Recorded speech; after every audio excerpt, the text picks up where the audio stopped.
Class 9th की exercise 13.8 का last question यानी कि क्वेश्चन नंबर 10 है हमारे सामने। इसमें हमें दिया है a capsule of medicine is in the shape of a sphere of diameter 3.5 millimetre. How much medicine is needed to fill this capsule. एक कैप्सूल है दवाई का जो स्फीयर की शेप में है जिसका डायमीटर 3.5 मिलीमीटर है। हमें बताना है इस कैप्सूल में कितनी मेडिसिन आ सकती है, ठीक है, या फिर कितनी मेडिसिन की जरूरत होगी इस कैप्सूल को भरने में। और जो हमें वॉल्यूम निकालना है वो किस में निकालना है, मिलीमीटर क्यूब में। हमें यूनिट मिलीमीटर में दी गई है तो ऑटोमेटिकली जो हमारा वॉल्यूम आएगा यानी कि जितनी दवाई हमारी जो आएगी वॉल्यूम वो मिलीमीटर क्यूब में ही आएगा, ठीक है। सो सबसे पहले हमें दिया है डायमीटर यानी कि डी इक्वल्स टू में 3.5। हमें कैप्सूल के अंदर की जगह को भरना है यानी कि स्फीयर है उसके अंदर कितनी जगह है, यानी कि हम क्या निकालेंगे, volume of sphere. Volume of sphere का फॉर्मूला होता है 4/3 पाई आर क्यूब। यहां पर हमें जरूरत है आर की, लेकिन हमें दिया गया है डी। सो सबसे पहले निकालेंगे R. So R equals to में d/2 होता है, सिंपल।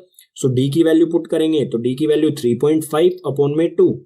आर की वैल्यू आ गई हमारी 3.5 अपॉन में 2। इसको कैंसिल नहीं करेंगे, एज इट इज हम आप इसे फॉर्मूले में रखेंगे और हमारा सॉल्यूशन करके आंसर निकाल लेंगे। सो पुट करते हैं इसे इस फॉर्मूले में, जो भी आर की वैल्यू हमने निकाली है।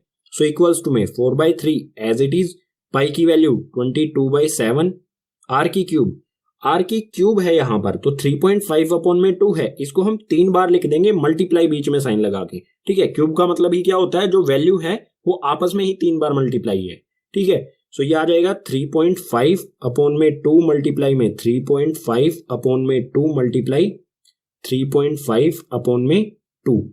और जो भी हमारा वॉल्यूम आएगा, यूनिट क्या है हमारी, मिलीमीटर में, और वॉल्यूम किस में आएगा फिर हमारा, मिलीमीटर क्यूब में, ठीक है। और हमें मिलीमीटर क्यूब में ही वॉल्यूम निकालना है।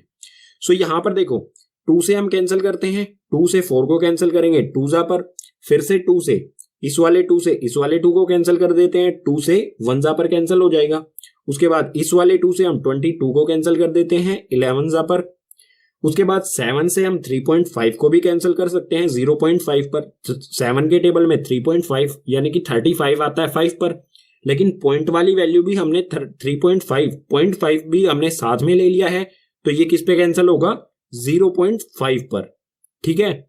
अब जो भी वैल्यूज बची हैं, 3 से तो हम किसी को कैंसिल कर नहीं सकते। सो जो भी वैल्यूज बची हैं ऊपर वाली और नीचे वाली उनको सोल्व करते हैं, यानी कि जो भी मल्टीप्लीकेशन का साइन है तो मल्टीप्लाई करते हैं।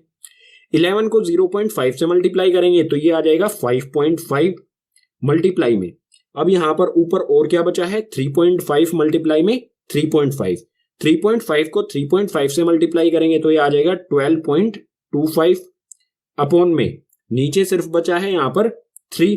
सो अपॉन में 3 एज इट इज, जो भी आएगा मिलीमीटर क्यूब में, इक्वल्स टू में ऊपर 5.5 और 12.25 को मल्टीप्लाई करना है। सो इन दोनों को मल्टीप्लाई करने पर आ जाएगा हमारा 67.375 अपॉन में 3 एज इट इज, जो भी आएगा मिलीमीटर क्यूब में। अब फाइनली हमें क्या करना है, डिवाइड करना है, यानी कि 3 से इसे कैंसल आउट करेंगे और हमारा आंसर यानी कि वॉल्यूम आ जाएगा, जो कैप्सूल है उसमें कितनी मेडिसिन भरी जा सकती है या जरूरत है उसके लिए, ठीक है। सो 3 से कैंसिल करते हैं, 3 से 3 2 जा 6 बचेगा, यहां पर आगे है 7, फिर से 3 2 जा 6 बचेगा 1 के बाद रखेंगे हम 3, पॉइंट के बाद की वैल्यू ले ली तो पॉइंट यहां पर लगा देंगे तो 1 और 3 हो जाएगा 13। 3 के टेबल में 4 जा पर आता है 12, सो 3 4 जा 12, 1 बचेगा, 1 और 7 हो जाएगा 17, 3 5 जा 15। उसके बाद फिर से बचेगा यहां पर 2 और 5 हो गया 25, 3 8 जा होता है 24। इनफ, आगे हमें करने की जरूरत नहीं है क्योंकि हमें पॉइंट के बाद 2 या 3 डिजिट ही चाहिए। सो जो मेडिसिन है, जो कैप्सूल है उसमें कितनी मेडिसिन आ सकती है, वो आएगी 22.458 मिलीमीटर क्यूब। अब ये जो भी हमारा आंसर आया है ये फाइनल आंसर हो गया हमारा।